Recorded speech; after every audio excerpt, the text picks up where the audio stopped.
U.S. Secretary of State Marco Rubio briefed Congress on the U.S. military intervention in Venezuela, triggering sharp division on Capitol Hill.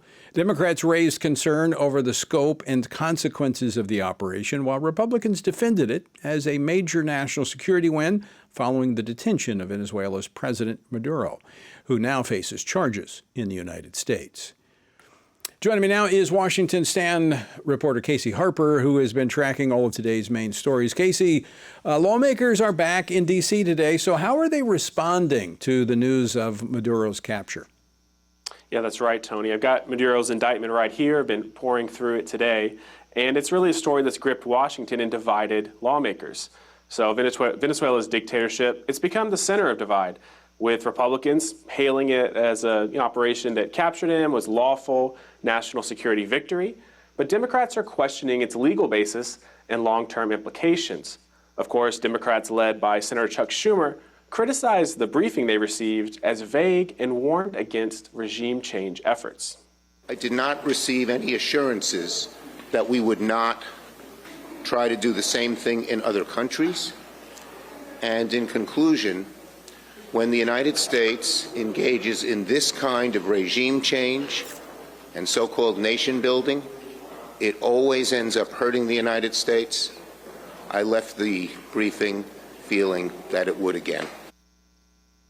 Kind of a predictable response from Senator Schumer, but Republicans say that Maduro's detention is protecting U.S. interests and weakening these dangerous and in some cases terrorist criminal networks tied to Venezuela, Tony.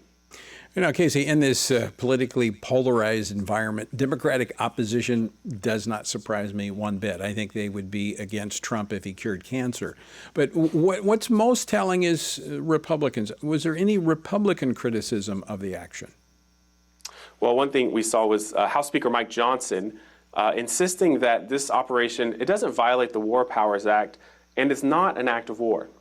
Despite the claims by some of my colleagues, under the War Powers Act, there is no requirement for prior congressional approval or prior notification. And in fact, in this case, the intelligence was so sensitive, the conditions had to be perfect. There was no predetermination of when exactly it would occur. Now, to your question, Tony, about the Republican response, we've seen some hesitancy from Republicans. Many in the America First movement and the MAGA movement have been very opposed to what they would call interventionism, though it's unclear what even some of these terms mean anymore.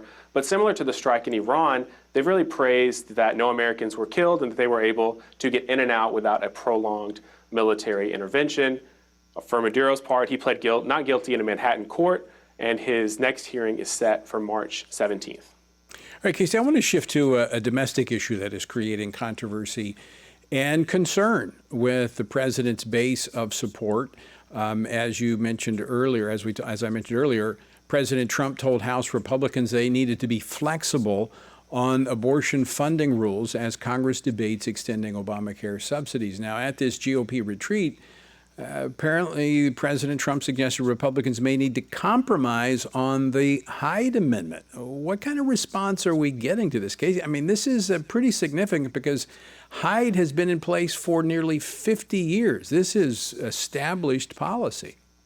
That's right. This year, this fall, will be the 50th year of the Hyde policy, which, of course, prevents taxpayer funding for abortions. I can't imagine what it was like in that room. I imagine there was some awkward silence and some tension. And even that clip, you can feel that Trump is trying to navigate that tension. But right off the bat, you saw senators like James Langford, Steve Daines, Rick Scott come out and say they support the Hyde Amendment and come out clearly. And I think that's really notable because in this era of Trump, lawmakers are maybe less likely to publicly voice their support, maybe do it behind the scenes. And so to see that public opposition to the president, it is really notable. But we're going to play a clip here. Trump urged Republicans to show flexibility on the Hyde Amendment, which, as we said, it critically blocks federal funding for abortion. Now, you have to be a little flexible on Hyde. You know that. You got to be a little flexible. You got to work something. You got to use ingenuity. You got to work. We're all big fans of everything, but you got to be flexible. You have to have flexibility.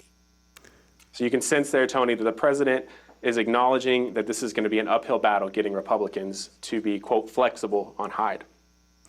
You know, Unfortunately, Casey, I think the administration's policies on the life issue are increasingly departing from the GOP's longstanding ironclad support of the unborn. Now, we saw this at the RNC convention when the life language was removed from the party platform.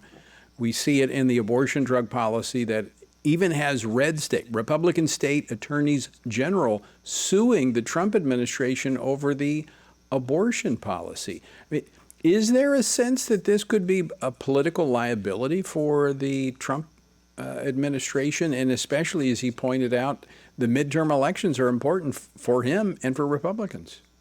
It certainly is. I mean, I think there's going to be a lot more discord behind the scenes than what we're seeing publicly. And we've seen this from the president, that he repeatedly sees being strong pro-life as a political liability. But we've seen, Tony, and you know this better than I do, that when Republicans have stood strong on pro-life issues, they've done well.